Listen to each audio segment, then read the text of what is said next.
Германиядагы эң ири дүйнөлүк жарманкеде казакстандык авторлордун 250дөн ашык китеби көрсөтүлдү. 76-эл аралык китеп көргөзмөсүнө 30га жакын атамекендик басылма кызматкерлери жана котормочулар катышты. Бул салттуу иш-чара китеп басып чыгаруу ишин жана рынокты өнүктүрүү менен бул багытта тажрыйба алмашуу үчүн уникалдуу аянтча болуп калды. Жалпысынан Франкфурт шаарында 95 өлкөдөн 4000ден ашуун автор жана басмаканалар чогулган. Алар өздөрүнүн басылмаларын сунушташты. Бул жолу көргөзмөдө геймерлерге өзүнчө аянтча каралган. Аудио китептер жана подкасттар үчүн 2 эсе көп орун бөлүндү.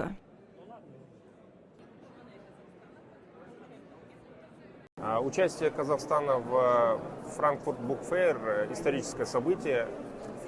Мы презентуем сегодня не только... Казакстандын Франкфуртер Бухмессе жарманкесине катышуу тарыхый окуя. Биз маданий мурасыбызды гана эмес, классикалык жана жаш авторлорубузду басып чыгаруучуларыбызды да тааныштырабыз. Китеп басып чыгаруунун заманбап тенденциялары талкууланган көптөгөн диалог аянтчалары бар. Анын ичинде жасалма интеллект, укуктук маалымат алмашуу жана маркетинг багытындагы башка жаңылыктарды колдонуу. Биз казакстандык китеп чыгаруу чөйрөсүнө киргизүү үчүн бардык заманбап трендтерди талкуулоого даярбыз. Обсудить все современные тренды, чтобы их внедрять в сфере казахстанского книгоиздания.